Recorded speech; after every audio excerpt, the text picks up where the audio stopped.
Olá, saudações a todos. Hoje eu vou falar um pouquinho para vocês sobre ATM, que é a articulação temporomandibular. Eu recebo muitas perguntas, tanto dúvidas de fisioterapeutas quanto de pacientes, quanto sintomas na região da articulação temporomandibular. As causas podem ser inúmeras, desde causas in loco realmente na articulação temporomandibular, alterações da coluna cervical alta, regiões de ponto gatilho nos músculos mastigatórios, como o temporal, masseter, enfim, as causas elas têm que ser muito bem investigadas. Na minha prática clínica, a primeira medida que eu tenho com os pacientes são estabelecer as referências antes de iniciar qualquer tratamento. Então, primeiro, a referência de abertura da boca do paciente, onde geralmente os 3 dedos, indicador, médio e anular, eles indicam uma abertura normal da boca do paciente. Então seria isso aqui, ó. Pedir para o paciente abrir a boca e posicionar esses 3 dedos entre os dentes. Essa é a abertura normal da boca. Segundo, se estabelecer com o paciente referências funcionais, se elas existem ou não. Então, por exemplo, o que seriam referências funcionais? O que no dia a dia para o paciente gera dor, gera sintoma para ele? Em geral, mastigação. Então, o paciente relata que quando está se alimentando ou mastigando algum alimento, aquilo causa dor na região da ATM para ele, se a ATM é direita ou esquerda. E anotar as referências sintomáticas, então a área dos sintomas e intensidade.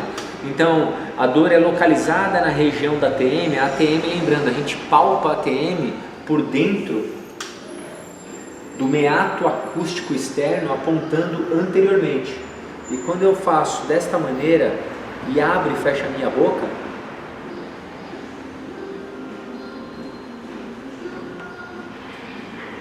eu vou perceber a abertura e o fechamento da articulação temporomandibular.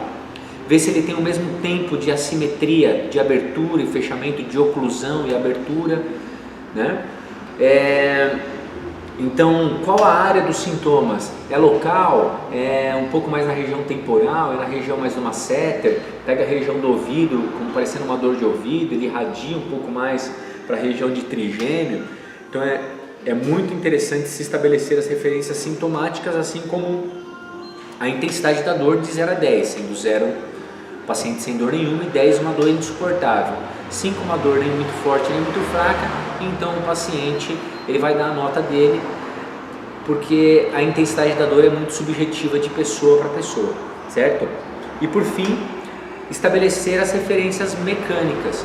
As referências mecânicas, nós vamos exatamente reavaliar o movimento de abertura da boca do paciente, enfim, se os movimentos específicos, que são os movimentos de protração da mandíbula, que é colocar a mandíbula para frente, se esse movimento está normal ou gera algum sintoma, retração, que é trazer a mandíbula para trás,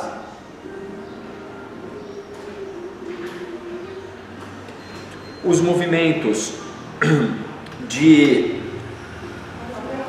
abertura e fechamento normal, e também os movimentos de lateralização da mandíbula, trazendo ela para a esquerda e para a direita, ok? Ativamente. E assim nós estabelecemos as referências sintomáticas, mecânicas e funcionais. É em cima destas referências, pode ser que ele tenha umas, não tenha as outras, enfim, nós iremos anotar tudo isso e estabelecer como referência para quê? Para se avaliar e tratar o paciente. Após estabelecidas essas referências, nós vamos, primeira coisa, avaliar a coluna cervical alta. Então a gente pode, com testes de movimentos de retração cervical, da coluna cervical alta,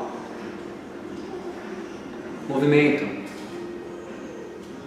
de flexo e extensão, de inclinação lateral, ter uma ideia de como está a mobilidade. Eu tenho vários testes de mobilidade articular no nosso canal, vocês podem acompanhar depois. Coloca lá teste para avaliação de cervical alta, C0, C1, os testes de inclinação, de rotação e os movimentos ativos de retração cervical alta, C0, C1, e os movimentos, no caso de inclinação, também podem ser feitos,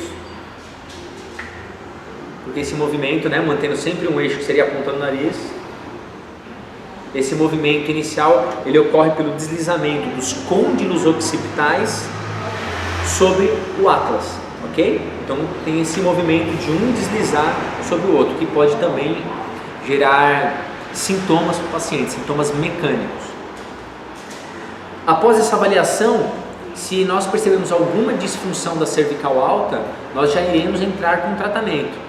Então, o tratamento específico que for, seja técnicas de Maitland, Mackenzie, enfim, Mulligan, as técnicas que forem necessárias para o tratamento da coluna cervical alta do nosso paciente. Nós aplicamos o tratamento e iremos reavaliar nossas referências, as referências que nós colhemos inicialmente. Se as referências não mudarem, nós então vamos para o tratamento específico da ATM. Hoje eu vou passar para vocês o tratamento que nós preconizamos na técnica do Mackenzie, tá? Então, primeiro seriam as técnicas de retração da mandíbula, onde o paciente realiza um movimento de flexão da cervical e mobiliza essa mandíbula posteriormente, ó.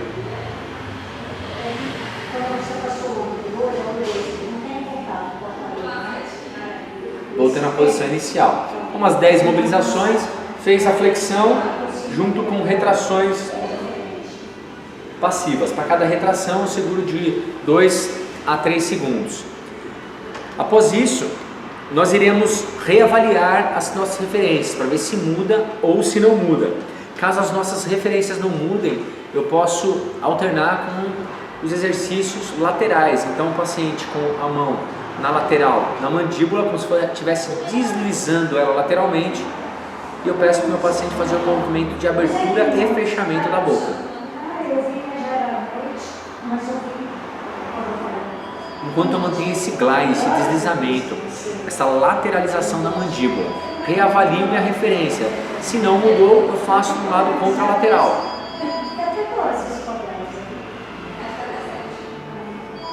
E reavalio minhas referências. Caso não mude os sintomas, o paciente ainda pode ir para um terceiro exercício, que seria um movimento de abertura e fechamento da boca dentro de uma amplitude média. Abre um pouquinho e volta. 10 movimentos. Após 10 movimentos, ou percebendo que o movimento está ficando mais fácil, o paciente começa a induzir movimentos de maior amplitude.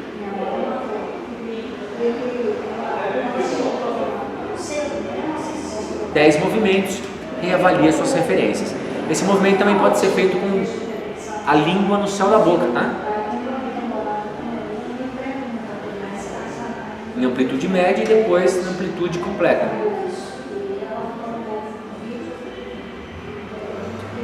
Bem, é isso que eu gostaria de passar para vocês hoje. São alguns meios, são métodos que eu utilizo na minha prática clínica, na clínica Fisiocita, para avaliação e tratamento dos pacientes.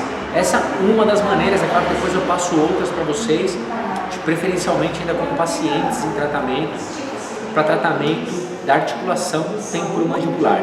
Deixo aqui um grande abraço a todos. Quem não é inscrito, inscreva-se no meu canal, deixe seus comentários e a gente se vê em breve. Até mais!